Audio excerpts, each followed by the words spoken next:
Еврорадио.FM. Вітаю ўсіх слухачоў Еўрарадыо. У студыі для вас працуе Зміцер Лукашук. Гэта сумесны стрым Еўрарадыо, прамовы, які, як звычайна, можна і слухаць, і глядзець праз аккаунты Еўрарадыо ў сацыяльных сетках Facebook, Аднакласнікі, ВКонтакте, на канале YouTube. У падмурку ідэалогіі новай партыі Владзіміра Зеленскага «Слуга народу» ляжыць лібертарыянства. Такую заяву зрабіў прадстаўнік прэзідэнта Украіны ў Вярхоўнай Радзе Руслан Стэфанчук. У адпаведнасці з гэтай ідэалогіяй, маўляў, новая каманда, якая прыйшла да кіраўніцтва Украінай і будзе мяняць краіну. Што такое лібертарыянства, з чым яго ядуць і да чаго яно можа давесці, мы сёння і пагаворым з маім госцем у студыі, а гэта паслядоўны прыхільнік лібертарыянства Ярослав Романчук. Добрый день, Ярослав. Притань, Дмитрий, притань, господарство. 25 годов стажу либертарианства. Не дай бог кожному, як кажуть. Ярослав, вот, як кажуть, вот Украина гэта, мало того, что там развялі бандераўшчыну, ці бендераўшчыну, як кажуть некаторыя наши там сябры на ўсходзе, дык яшчэ і лібертарыянства нейкае прыдумалі. Што гэта такое? З чым яго, як кажуць, ядуць? Ну, яны не гэта прыдумалі, яны таксама могуць гэта альбо прынцыпова гэта светапогляд інтэграваць, данесці да украінцам, што гэта значыць, альбо просто зноў зрабіць тое, што зрабілі расійскія так званыя рэфарматары з словам лібералізм. Скаверкаць яго, зрабіць яго чучало такое, пачвару такую, так? Лібертарыянства гэта светапогляд. Ну, у класічным варыянце. У класічным варыянце гэта светапогляд, у аснове якога некаторыя рэчы. Перш за ўсё, гэта чалавек належыць сам да сябе, і ён вырашае, што для яго добра, што для яго кепска, з пункту гледжання эканомікі, з пункту гледжання там вось таго, што ён у сябе робіць, з кім ён там выступае ў кантакты. Гэта прынцып не агрэсіі. Чалавек ніколі не мае права рабіць агрэсію ў дачыненні да іншых асоб. Вось, і, безумоўна, вельмі важнае ў светапоглядзе лібертарыянства гэта стаўленне да дзяржавы. Вот, дзяржава, гэта тут зноў няма некага такога аднаго, як для класічнага марксізму, не? Марксізму. Тут ёсць розны светапогляд ад анархакапіталістаў, якія кажуць, што дзяржава гэта такі вораг, такое зло, і ввогуле дзяржава не патрэбна, до там левага, кажуць, лібертарыянства, дзе дзяржава павінна быць, але яна павінна там служыць добрым рэчам, там, перш за ўсё звязаным з правамі ўласнасці. І, па сутнасці, вось, лібертарыянства, гэта лібертарыянская партыя, трэцяя партыя ў Злучаных Штатах, яна там ўжо больш за 50 гадоў удзельнічае ў розных выбарах, яна слабая, але з пункту гледжання таго, што то і так кажам пра баланс паміж чалавекам, бізнесам і дзяржава. І вось у кантэксце таго, што, як павінен гэты баланс быць у нашай вот, транзітнай эканомікі, пераходнай эканомікі, я вось гэтым займаюся тэарэтычна і практычна ўжо на працягу там больш чым за паўвеку. Не паўвеку, чвэрць веку, прашу прабачэння. Вось, і я ведаю тых людзей, якія ў камандзе Зеленскага, ведаю светапогляд, і зноў тут ёсць такое спроба сказаць, што мы нечым адрозніваемся, мы не будзем ісці па шляху таго, што там некія лібералы рабілі, таму што лібералізм у краіне вельмі дрэнная рэпутацыю мае. Не пойдзем там некая сацыял-дэмакратыя, таму што там 70-80% партый у краіне гэта партыі сацыял-дэмакратычнага толку, зноў з безумоўнымі там іскажэннямі, як кажуць. Сацыялістычныя партыі ёсць, і вось яны стараюцца зрабіць нейкі такі вось нешта новае, вось это піар, паліттэхналогіі, але ў сутнасці, калі данесці да людзей вось сэнс і прыроду лібертарыянства, гэта безумоўна народная эканоміка, адкрытая, і па факту, вось мы кажам, якая сёння падтрымка гэтай партыі «Слуга народа», там негдзе 40%. Сёння у Украіне 100% гэта шэрая сфера эканомікі. Так? Кожны украінец у большай або меншай ступені заангажаваны не ў дзяржаўныя нейкія фармальныя інстытуты вытворчыя, вытворчасці і абмену, а в нефармальнае. І для них дзяржава ўжо так усядзіць у костках, яна не выконвае свае абавязкі фундаментальна з пункту гледжання там права, так? З пункту гледжання закона, з пункту гледжання там абароны праваўласнасці. Яно лезе туды, куды не павінна лезть. І з гэтага там вот такая спроба просто пашырыць прыватныя свабоды, палітычныя, грамадзянскія і, перш за ўсё, эканамічныя, і данесці да людзей, што менавіта ў гэтым можа быць перспектыва не толькі для дабрабыту украінцаў, а таксама для выканання задання ў сферы бяспекі і суверэнітэту. Добра, вот прыгожа вы гаворыце, можна нават заблытацца, але вот бярем, скажем, вот пачатак. Вот ёсць краіна, Украіна или Беларусь, без розніцы, але, скажем, вот вырашылі мы, что мы идем по шляху либертарианства. Першае, что трэба зрабіць? Вот першы, другі, трэці крок. Вот три крокі. Чуў, што кажа Зеленскі, так, ён там IT, digitalization, такія вельмі добрыя рэчы, папулярныя, але фундамент чалавека, дабрабыту чалавека, гэта рэчы звязаныя з грашыма, звязаныя з падаткамі, звязаныя з гандлем, звязаныя з тым, у якім кантэксце ёсць яго права ўласнасці на зямлю, на іншыя актывы. І вось у гэтым сэнсе пачынаць трэба, як кажуць, як з чаго зрабіць пірог, так? Пірог, так, ёсць інгрэдыенты. Як кажуць, эканамічная свабода — гэта 10 блокаў. І яны ўсім адным. Калі аднаго блока няма, свабоды няма. Тут таксама палітычная свабода ў краіне ёсць. Дай ім Бог, каб яна захавалася. Грамадзянская свабода з невялічкімі такімі адхіленнямі таксама ёсць. Медыйная свабода ёсць, але зноў тут дамінацыя алігархаў, але у параўнанні з тым, што ёсць у Беларусі, Расіі, безумоўна, мы кажам, што ёсць. А вось эканамічнай свабоды нават у краіне менш, чым у Беларусі. І вось тут сітуацыя так уже запушчана, што Зеленскаму трэба было рабіць вельмі простыя рэчы. Напрыклад, я не веру ў то, што Зеленскі, Украіна, альбо Беларусь, альбо Расія могуць абысціся толькі выключна сваёй валютай. Трэба легалізаваць мультивалютнасць. 5 валютаў суседзяў: еўра, даляр, грыўна, там швейцарскі франк, няхай уваходзіць, людзі самі выбіраюць, якой валютай трэба карыстацца. Падаткі. Трэба эканамічную, вот мы зрабілі 2007 годзе эканамічную канстытуцыю для Беларусі, але прынцыповыя рэчы, гэта, я кажу, смирительная рубашка для дзяржавы. Там павінны быць жорсткія такія рамкі у дачыненні да дзейнасці Нацыянальнага банку, Цэнтральнага банку, да Міністэрства фінансаў, не павінен быць забаронены дэфіцыт бюджэта, павінна быць акрэслены, колькі дзяржава мае права прапускаць праз свае рукі. Гэта людзі, чыноўнікі. 25%, 30% ВУП — гэта той максімум, які сёння можа себе дазволіць Украіна, будучы яшчэ ваюючай страной. Я зрабіў для Украіны нават, даслаў структуру бюджэту, якая бы была адпаведна таму стану эканомікі, таму стану дзяржаўнага кіравання, якія сёння ў іх ёсць. І гэта відавочна, там 3% на дзяржаўнае кіраванне, 5% у них на армію, там 10% на сацыяльныя розныя выдаткі. Ты робіш стандартную працэдуру, нічога па-за тым. Как толькі, напрыклад, сёння там у краіне там 120 мільярдаў даляраў ВУП, там дзяржава там размяркоўвае 42-43%, гэта з такой дзяржавай эканамічны рост, які патрэбны сёння ў краіне, там 5-8%, немагчымы. І вось трэба было даведацца, перш за ўсё, хто будзе гэтым містарам Каха Бендукідзе у ўрадзе Зеленскага, прэм'ер-міністр альбо нейкі там іншы міністр, з чым ён падыходзіць да эканамічнай палітыкі, вырашыць пытанне, напрыклад, вось не толькі вось свабоды выбара, зноў лібертарыянскі прынцып свабоды выбара і адказнасць за тое, што яны выбіраюць у грашовай сістэме, у падаткавай, у бюджэтнай, а таксама вось урэшце рэшт даць магчымасць украінцам ствараць рынак зямлі, якога таксама няма. І гэтыя рэчы, якія патрэбны і нам, і украінцам. Украінцам з ягонага пункту гледжання яшчэ горш, таму што ў них ёсць быццам нейкія рэформы. Але зноў у них гэта вось алігархат, які створаны, гэта, безумоўна, вельмі важны такі бар'ер. І Зеленскаму трэба, безумоўна, ісці не па шляху дамоўленасці з алігархамі, а па шляху стварэння радыкальна іншага ўзроўню канкурэнцыі. Таму што гэта вось Украіна з'яўляецца вельмі пратэкцыянісцкай дзяржавай. Зняццё бар'ераў на імпарт для таго, каб зноў не было гэтага рэгулявання эканомікі, гэта тое, што патрэбна, таму што зноў Украіна украінцы звычайныя сёння, вось якія там малы бізнес, сярэдні бізнес нават, яны нават у адрозненні ад Беларусі, яны выконваюць там шмат чаго у шэрай сферы, ўсё плацяць праз кэш. І у них контактаў з дзяржавай ввогуле няма. Гэта, па сутнасці, де-факта лібертарыянскі падыход да вытворчасці. Трэба яго легалізаваць.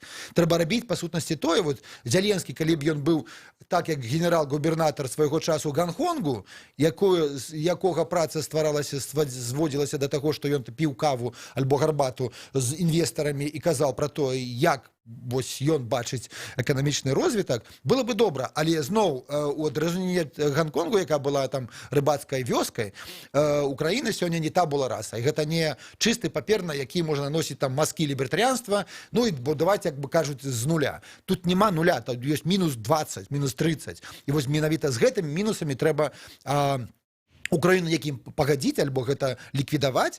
І тут яшчэ асноўнае пытанне, асноўны вызов для зяленскага каманды, адкуль ён возьме лібертарыянцаў, тых, якія паслядоўна ведаюць, як рабіць эканамічную палітыку, як рабіць інстытуцыянальную палітыку, якія правовыя нормы ўводзіць. І тут трэба, як кажуць, гуртом усім лібертарыянцам свету аб'яднацца, вось, і спрабаваць зрабіць поспех у аддзельна ўзятай Украіне. Два моманты. Вы сказалі пра чысты ліст паперы, з якога можна пачаць наносіць маскі лібертарыянства. Чыталі, Каламойскі прапанаваў аб'явіць Украіне дэфолт.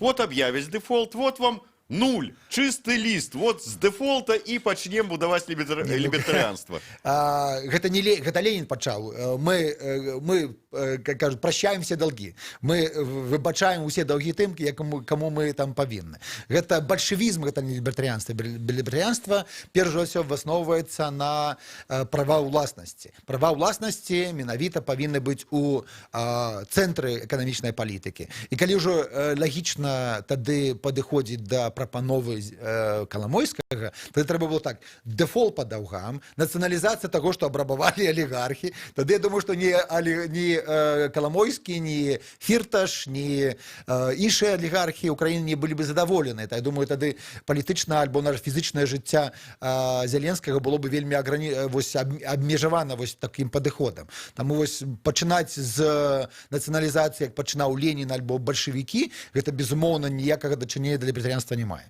Тым не менш, вы сказалі, ім трэба пачынаць з мінус 20, якое ў іх ёсць, але мінус 20 гэта акурат такі падстава для аб'явы дэфолта, як кажа Каламойскі. Не, мы кажам ввогуле пра інстытуты, таму што ў них няма падыхода. Вот я ведаю там добра калегаў лібералаў, там невялічкая група лібертарыянцаў там ёсць. Той же Данілюк, ён, напрыклад, быў міністр фінансаў, ён да пасады міністра фінансаў быў там у нашых радах, як кажуць, з намі, але потым 2 гады прапрацаваў, і мы, ведаеце, з задумленнем думалі, што гэта чалавек робіць. Чаму ён папаў ва ўладу і робіць такія рэчы, якія, па сутнасці, мала чым адрозніваюцца ад папярэдніх там сацыялістычных інтэрвенцыянісцкіх гэтых прапановаў урадаў. Таму тут трэба пагадзіцца, што трэба зрабіць нейкую там матрыцу гэтых рэформаў, прапанаваць. І перш за ўсё, калі партыя там «Слуга народа» будзе для людзей, так, для народны такі капіталізм, свабодны рынок, вось будзе мець мандат і вельмі смела яго прасоўваць. Таму што калі толькі мы будзем там абмяркоўваць, там у дзебры нейкія ўлазіць, альбо нават калі согласоўваць, альбо спрабаваць атрымаць дабро ад міжнароднага валютнага фонду і Сусветнага банку, вось гэта шлях нікуды. Нагадаю, калі Эрхард праводзіў свае рэформы, яму амерыканскія дарадцы сказалі гэтага не рабіць. Яго дарадцы сказалі гэта не рабіць. Але у яго была прынцыпова вельмі важная тэарэтычная і практычная пазіцыя, якая была падтрымлена тады шэрагам вельмі знаных эканамістаў. Так і сёння. Ёсць вельмі велізарны практычны досвед, ёсць тэорыя, як рабіць транзіт. Трэба проста рабіць гэта не згодна з тым, што кажуць тэхнакраты з міжнародных арганізацыяў, а згодна з тым, чаго чакаюць людзі. Мы перарвемся на невялікую паузу, лібертарыянскую такую, кароткі выпуск навінаў на Еўрарадыё. Я нагадаю, што ў нас у гасцях Ярослав Романчук, гэта сумесны стрым Еўрарадыё і Е-прамовы.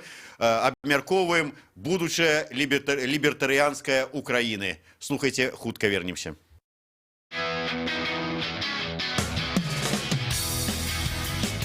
Еўрарадыё. Мы першае рок-радыё Беларусі. Самыя свежыя навіны і аналітыка, музыка і крытыка. Мы незалежная крыніца інфармацыі ў тваім рэальным жыцці і ў інтэрнэт-прасторы. 24 гадзіны на суткі нас можна знайсці на старонцы euradio.fm. Лаві нас на спадарожніку Астра 4А, 4,8 градусаў на ўсход. Еўрарадыё. Час ведаць, што адбываецца.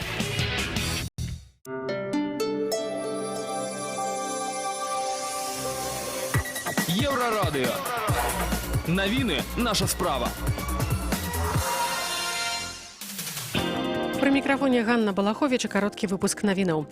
У Мінску двух 18-гадовых навучэнцаў Дзяржаўнага політэхнічнага каледжа за наркотыкі асудзілі на 8 гадоў папраўчай калоніі. Іх справу разглядаў суд Фрунзенскага района. Хлопца і дзяўчыну прызналі вінаватымі ў набыцці, захоўванні і перавозцы асабліва небяспечных псіхатропных рэчываў. Як інфармуе прэс-служба Мінскага гарадскога суда, маладыя людзі мелі пры сабе агулам каля 26 грамаў псіхатропа. Раскрытае рэзананснае забойства ў Беразіно бізнесмена Сергея Мяцельскага. Яўку з павіннай напісаў знаёмы бізнесмена Сянкевіч. Былы баец спецпадраздзялення быў выдатна падрыхтаваны. Гэта ён страляў Мяцельскага, а пасля падпаліў машыну. Крымінальную справу ўжо перадалі ў Мінскі абласны суд. Затрыманы зламыснік, які пад крупкамі стрэліў у галаву егеру. Здарэнне адбылося ўчора ўвечары ў лесе каля вёскі Вялікія Жаберычы. Стрэл прагучаў пасля просьбы прад'явіць дакументы. Стралок з месца злачынства ўцёк. Егер знаходзіцца ў цяжкім стане ў рэанімацыі. У Маладзечанскім раёне ў партызанскай зямлянцы дзейнічаў міні-завод. Там быў усталяваны самагонны апарат і знаходзілася больш за 2000 літраў брагі. Арганізаваў вытворчасць 25-гадовы жыхар вёскі Схоліна. Мужчына тлумачыў свае дзеянні неабходнасцю падрыхтавацца да сямейнага свята. Самагон ён нібыта не збіраўся прадаваць. Апарат усталяваў толькі тыдзень таму, міліцыянеры брагу знішчылі, а абсталяванне ў вяскоўца забралі. Ліанель Мессі шосты раз і трэці раз запар атрымае залатую буцу. Яна ўручаецца найлепшаму бамбардзіру еўрапейскіх футбольных чэмпіянатаў. На рахунку нападаючага Барселоны 36 галоў у 34 матчах. Больш інфармацыі пра гэтыя ды іншыя актуальныя падзеі шукайце на нашай старонцы euradio.fm, а мы працягваем нашу гаворку пра лібертарыянскую будучыню Украіны.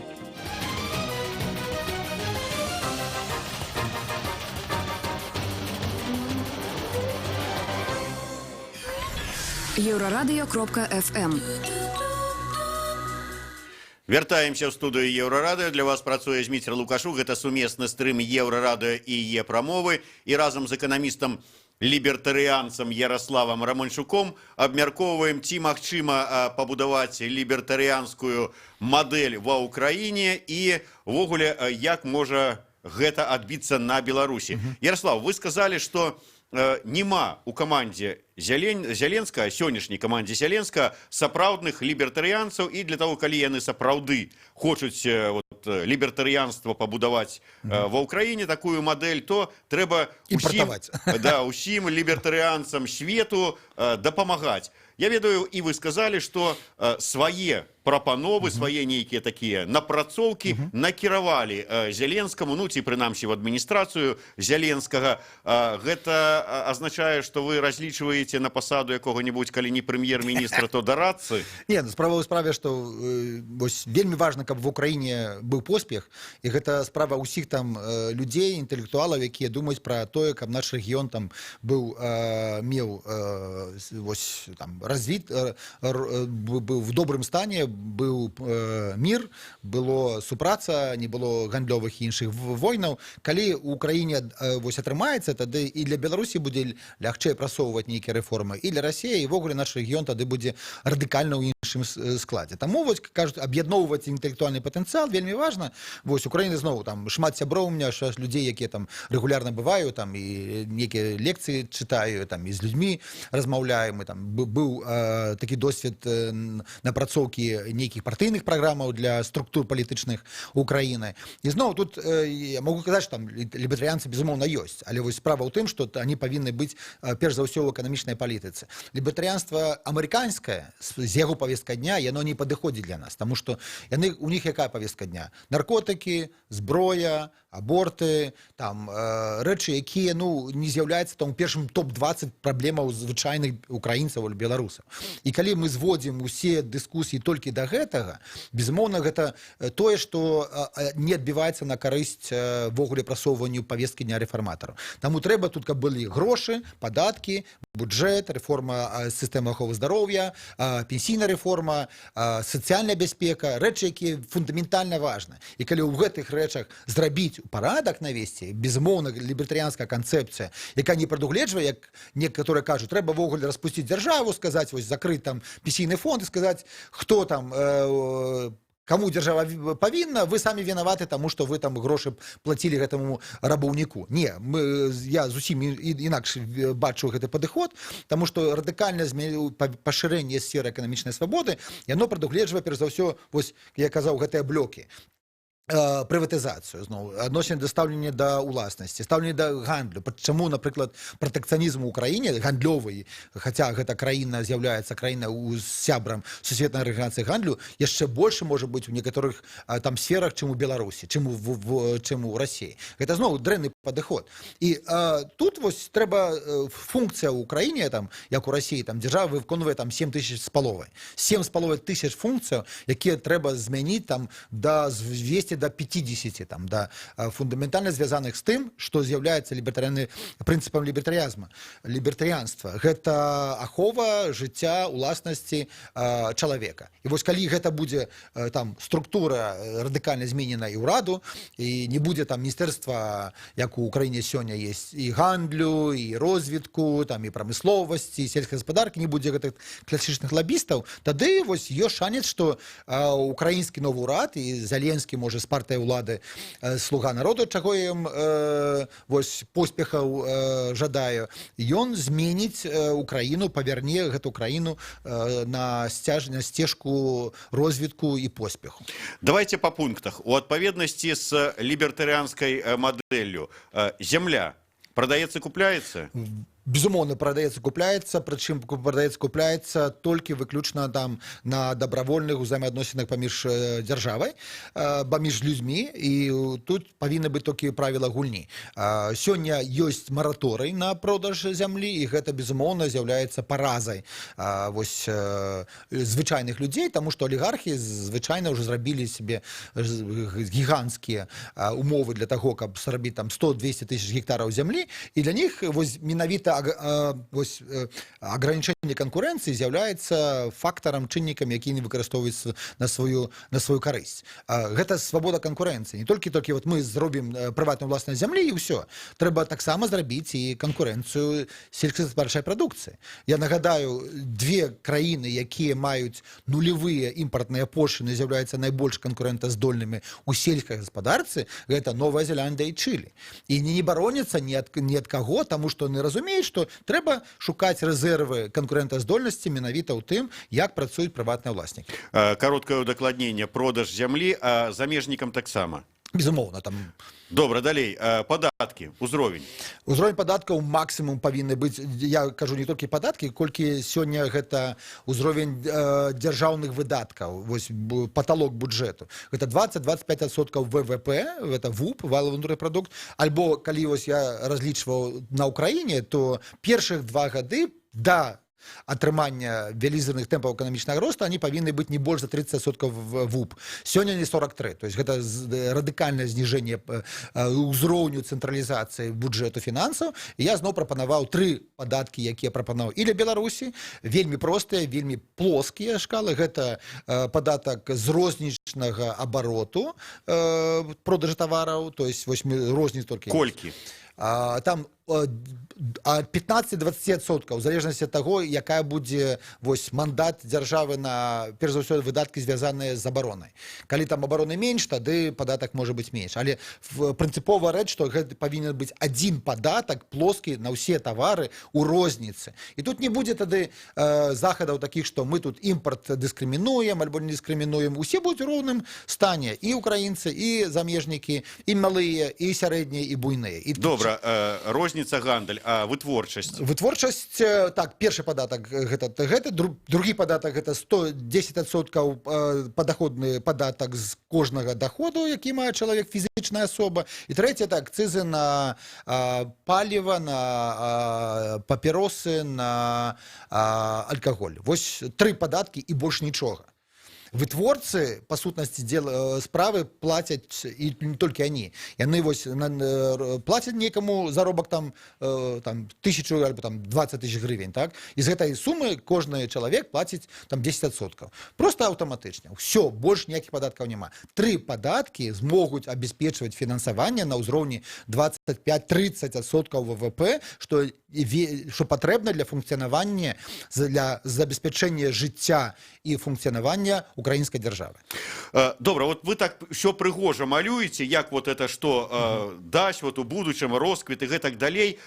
Чаму? Вот вы можете прывесці як прыклад дзяржаву, дзе гэтыя прынцыпы лібертарыянскія працуюць, і сказаць, вот паглядзіце, вот у іх спрацавала, хочаце як у іх? Америка увесь свой росквіт, там 40 гадоў, калі там нічого, волі дзяржавы не было, цэнтральнага банку не было. Яны раслі тэмпамі, які там 2-3 разы перавышвалі тэмпы Еўропы. І тады дзяржава размяркоўвала праз бюджэт не больш за там 5% ВУП. Швецыя, другая краіна, якая на працягу там першых 60 год 20 веку была самая лібертарыянская краіна Еўропы, таму што зноў падаткавы цяжар быў значна меншы, чым за 15%. Паўднёвая Карэя, Ірландыя, Тайвань, Сінгапур, Гонконг, усе гэтыя краіны мелі максімум, калі яны раслі тэмпамі 5-10% ВУП у год, не больш за 12-15%. Японія таксама на працягу там 40 гадоў мела менавіта вось такі ўзровень дзяржаўнага выдаткаў. Вось тыя прапановы, гістарычныя факты, як кажуць, калі краіна ў такім стане знаходзіцца, трэба перш за ўсё даць магчымасць людзям зарабіць і ўзяць ад них тое, што яны лічаць справядлівым. Вось, што асноўнае. А калі мы хочам ад чалавека забраць там, як сёння ў Беларусі альбо в Украіне, там 2/3 даданай вартасці, он ніколі не будзе плаціць падаткаў, больш таго ён будзе прынцыпова працаваць у шэрай сферы і паказваць сярэдні палец для дзяржавы. Добра, калі мы маем вот такія прыклады, на якія можна арыентавацца, але дзяржавы на гэта не ідуць. Ну, я бяру вот тую ж самую там Украіну, хай сабе, Беларусь, Расію, іншыя дзяржавы. Чаму? Што перашкаджае?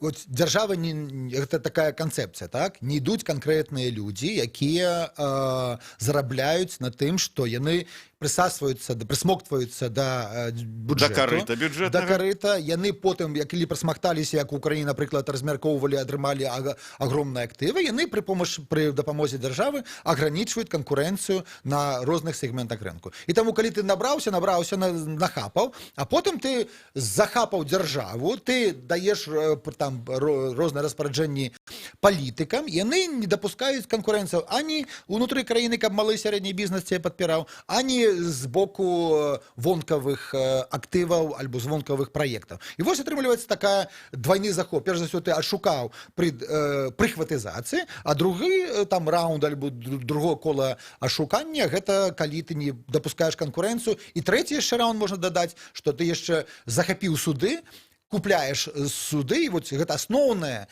у лібертарыянстве, якое трэба, прынцыпова такі інавацыйны падыход, трэба проста ввогуле лібералізаваць гэтую сферу і дазволіць людзям самастойна вырашаць пытанні, напрыклад, нават без ліцэнзіяў на нейкую там суд для вырашэння эканамічных справаў. А эканамічны суд зрабіць імпартаваны, як Казахстан зрабіў Дубай і Сінгапур, і зрабіць, напрыклад, там вышэйшы эканамічны суд Украіны выключна з прадстаўнікоў там Англіі, там Даніі, там Швецыі, якія бы вырашалі гэта пытанне згодна міжнародным правам.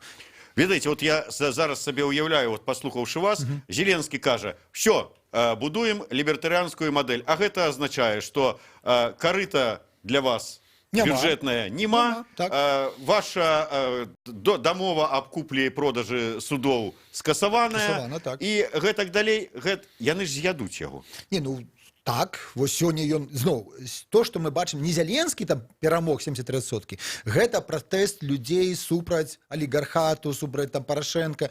Па сутнасці яны мала чым адрозніваюцца. Яны працавалі ў адной парадыгме, вось супраць лібертарыянства было мадэль такого універсальнага дзяржаўнага інтэрвенцыянізму. Усе там словы былі розныя, там накірункі мовы розныя, але суть гэта было адно: абрабаваць чалавека звычайнага, вось зрабіць так, каб ён не меў права ўласнасці, каб ён клянчыў у некага чыноўніка там дазвол, каб ён не меў аховы ад там рабаўнікоў гэтых алігархаў, якія там рэйдэрскім захапалі актывы. Вось было такім бандыцкая краіна па сутнасці была, якая не шанавала права ўласнасці. І таму людзі вырашылі: ах, разве так з намі? Тады мы будзем у шэрай сферы працаваць. І вось праца ў шэрай сферы была больш маральнай, больш такой канструктыўнай і патрыятычнай для украінцаў, чым праца вось па гэтым бандыцкім законам, якія былі. А кожны алігархаў, напрыклад, там тот же браць падатак в НДС-у. Гэта НДС падатак быў для таго, каб абрабаваць людзей і стварыць кармушкі для чыноўнікаў. Альбо падаткі, якія створаны, каб там розныя там прагрэсіўныя, там ад там 0 до 5 до 10, потом 30-40% ідзе. Гэта зноў гэта кармушка для таго, каб багатыя плацілі менш, чым плацяць бедныя. Гэта зноў амаральна. Вы сказалі, што ведаеце шмат людзей і ў атачэнні Зеленскага, ну і ўвогуле ў палітычным істэблішменце і эканамічным там. Вы верыце, што атрымаецца гэтая лібертарыянская мадэль пабудаваць? Я хочу верыць то, што спроба атрымаецца, што будзе спроба зноў. Ёсць партыя, там павінна быць праграма, павінны быць адкрыты дыялог, таму што калі Зеленскі і там украінскія нашы сябры зробяць адкрыты дыялог з людзьмі, і людзі пабачаць, што гэта не Филькіна грамата, гэта не нейкі там утопія, а справа, якая падтрымана альбо пацверджана там эканамічнай гісторыяй, эканамічнай тэорыяй, выкладкамі фінансаў, каб не было такое, што о, завтра мы ўсё распусцім і ўсё будзе добра. Гэта просто гэта фікцыя. Вось, і калі мы будзем прафесійна весці размову наконт гэтых рэформаў, я думаю, што шалёныя, вельмі вялікія шансы ёсць на тое, што Украіна атрымаецца. Колькі гадоў трэба, каб пабудаваць лібертарыянскую мадэль эканомікі? Фундаменты мадэлі будуюцца год-два, потым пачынае працаваць супраціў, і вось я не бачу, калі я таксама ў 2010 годзе прапанаваў для Беларусі праграму «Мільён новых месц працы», вось менавіта шмат гэтых поглядаў, гэтых падыходаў я прапанаваў для нашай краіны. Таксама за год, калі ёсць у цябе парламент, калі ёсць прэзідэнт працуюць у адной звязцы, можна прынцыповыя рэчы вельмі хутка прыняць, і тады вось краіна атрымае такі магутны вось як штуршок наперад, што я думаю, потым палітычна вельмі складана будзе яе ўжо затрымаць. Як вам бачыцца суседства такой вот лібертарыянскай у перспектыве Украіны і Беларусі? Мару, каб Украіна стала лібертарыянскай, таму што пасля таго яна стане лібертарыянскай, калі украінцы фармальна стануць заможнейшыя альбо атрымліваць там $1000, а Беларусь будзе балэнзацца недзе ў хвасце з $300, вось гэта будзе найбольш яскравы прыклад таго, што нават Лукашенко там у свае, не ведаю, там 70 гадоў альбо колькі мы там будзе, скажа: ну, блин, людзі, вы тут прапануеце гэты савок, давайте ж спрабуем лібертарыянства. Ну, хоть, да, говорит, хоть либертарианцем стану на... Да, на 7 года. Нет, потому что треба... Добро, Ярослав, я коротко, мы заканчиваем тому. Вот, калі брать Беларусь, да, приклад, вот сёння сказали: все, будуем лібертарыянства. Першыя 3 крокі, якія вот вы параілі зрабіць. У нас лепшыя варонкі да лібертарыянства, чым у Украіне, таму што я кажу, вот у Украіне мінус там 20-30, а у нас па сутнасці 0. Таму што у нас ёсць палітычная ўлада, у нас ёсць няма алігархаў, вось, і калі каб не трэба траціць высілкі і рэсурсы для таго, каб зламаць супраціў. Таму трэба пераканаць вось Лукашенка і гэта апарат, чаму для них менавіта гэта сістэма для краіны нашай лепшая, і рухацца наперад. Усе проекты законаў канцэпцыі ўжо падрыхтаваны для Беларусі. Просто эта справа вось заканчиваются парламенцкія выборы, Лукашенко запрашае группу экспертаў і добра, робім лібертарыянства. 2020 і пачынаем палітычная рэформа, грамадзянская супольнасць рэформа, судовая рэформа, бо ўсе суды купленыя адміністрацыяй. Калі б ён пачаў нават з эканамічнай свабоды, калі нас вот грошы, падаткі, бюджэт, скасаваць усе дзяржаўныя праграмы, права ўласнасці на зямлю, вольны гандаль, там вось гэтыя рэчы, то наступны палітычны цыкл бы безумоўна пасвечаны палітычным рэчам. Я гэтым упэўнены. Дзякуй вялікі. Ярослав Романчук, Зміцер Лукашук, сумесны лібертарыанскі стрым Еўрарадыё і Е-прамовы. Дзякуй, слухайце нас, мы яшчэ вернемся.